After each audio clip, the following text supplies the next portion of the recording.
Hello, everyone. Everyone good? Um, Sorry, I'm not very used to speak with a microphone. I hope it should be okay. Um, my name is Nixiwaka. I come from the rainforest in Amazon, Brazil. And I'm living here for 4 years now. And when I came here, I didn't know any English. I didn't know nothing, actually. And the weather was crazy for me, especially the weather. But it was okay afterwards. If I walk in the street with just clothes and my face not painted or not with my headdress, people think that I'm come from Peru, Bolivia, Mexico. But yes, I come from the Yawanawa tribe in the Amazon rainforest. I'll just put my headdress.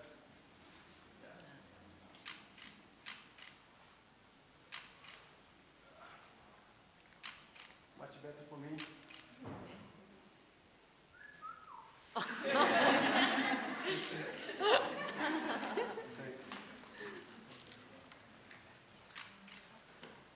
Yes.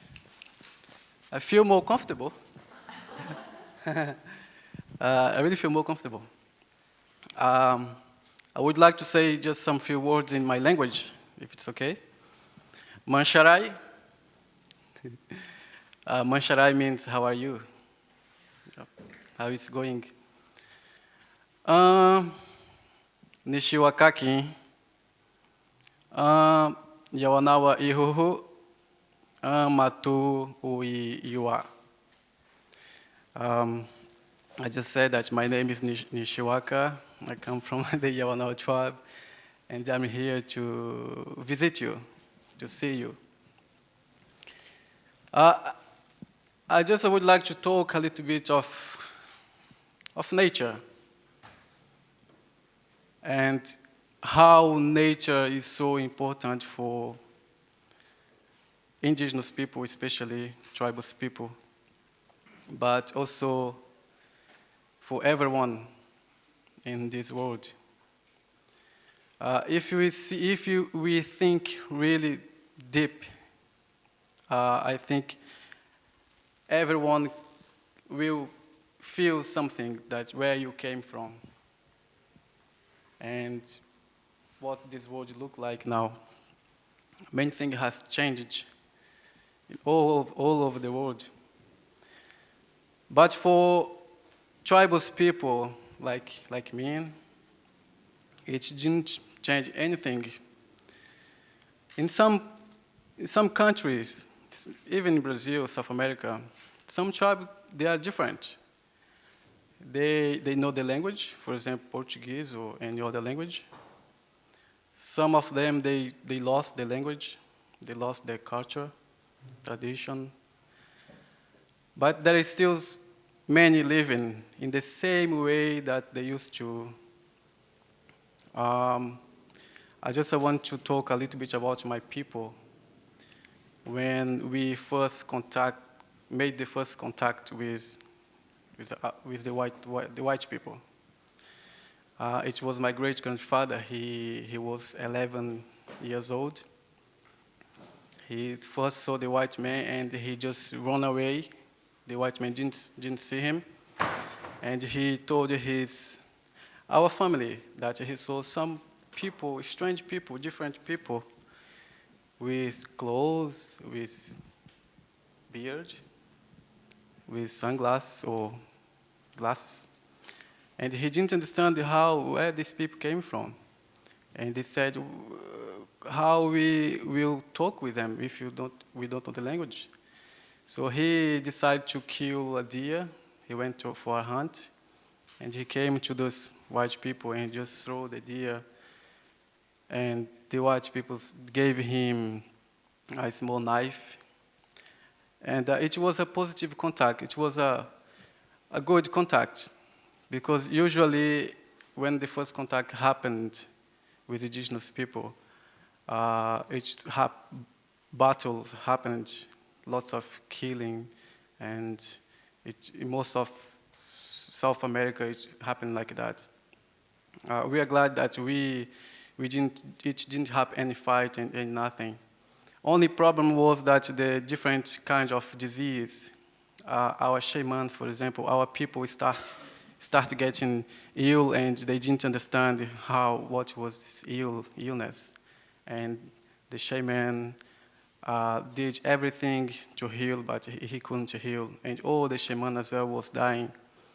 Because we, indigenous people, we had no immunity.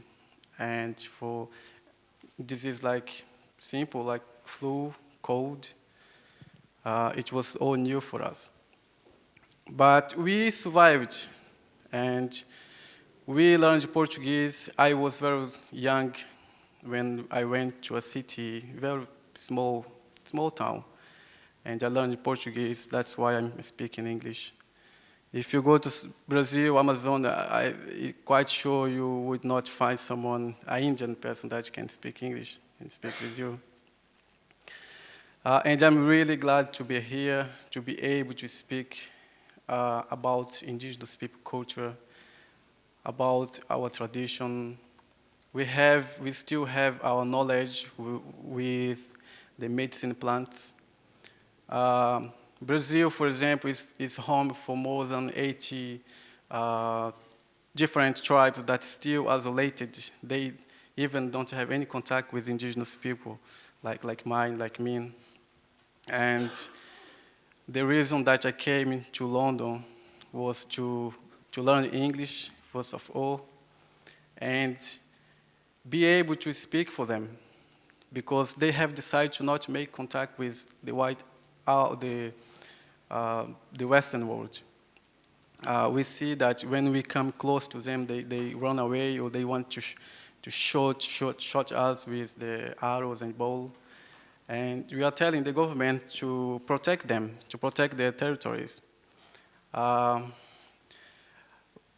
The first struggle that I had was to adapt here, because the weather is really cold, and it was really different for me. And then I went to school. I studied for 1 year. Last year, I found this organization called Survival International. They work with different tribal people around the world, especially in South America. And I said, yes, I have this opportunity to now I'm working with them, and I'm raising awareness for tribal people, for the protection of tribal people, especially as well in Africa, South Africa and Botswana. And it's been really great for me. It's been a really good experience. I still learning the language and the skills for my English. We still practice our culture. This is something that I would like to say, talking about we are all connected with nature. And we receive many people that from Europe, they want to visit my tribe, for example, to see how we still living. And we have this week of traditional party, and we have our sacred rituals. It's the rituals that we have our medicine plants that we use it to communicate with the spirit of the forest. We believe that in the forest there is lots of spirit. When a shaman, for example, goes to take a plant in a forest, he asks the plant, I will use you to heal someone, because if he didn't say nothing, the plant has no effect. The plant have effect when the shaman asks you that I will use you to heal my people. And right now, our forest has been disappearing because of many big projects of government, for example, mining, and logging. And it's been really hard for us to protect our forest because we think that the forest is not just important for us, for my people, but for other people in Brazil, in South America, and especially to keep this balance in the world, because I think everyone needs to have the forest protected, because it cleans the air. It's a pure air for us to breathe. I was really sad when I found out the climate change. And the climate change is, we think it's something wrong with the world. Why the climate is changing? Why this lots of disaster happening in the world? We don't understand why. And our shaman says that it's because something wrong with the world. The world is like he used to say, we say that it's a lack of love and understanding each other. Sometimes money, it's good for many things, but it can be really bad as well. And we think that the problem is like people just want something, they want more and more and more, and there is no end. And the world is like there is no more control. What people need is more love and understand each other. We think that can be a solution to see yourself and to see other people's, to see how they live and how we communicate with the nature and how we keep the nature alive. And that's why I'm here to talk with people. I'm actually giving some talk at school for children and tell them that how indigenous people live in the forest, and talk about how we hunt, how we fish, how we do our house. And they are all interested. They say they get really impressed when they see someone coming from the Amazon and talk with them how indigenous people live. And they ask lots of questions.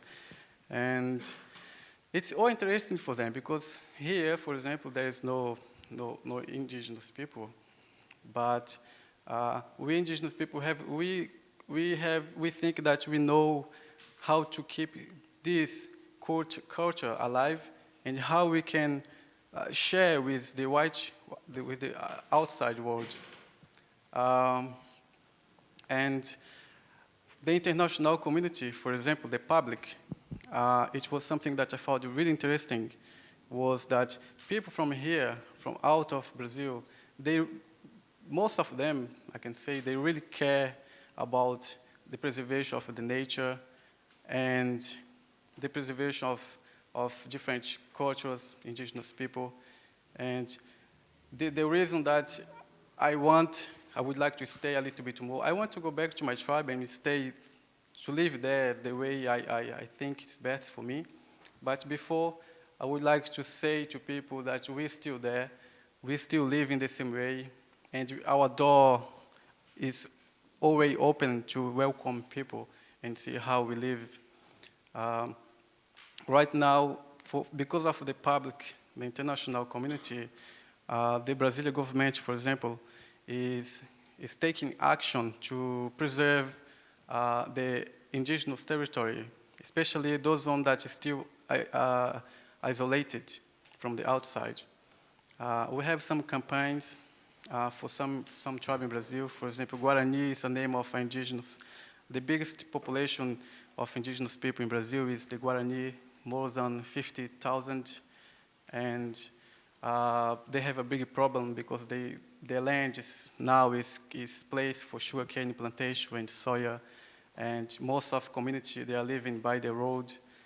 They don't have access for any support from the government, and malnutrition, even suicide happen a lot because they don't have anymore their land.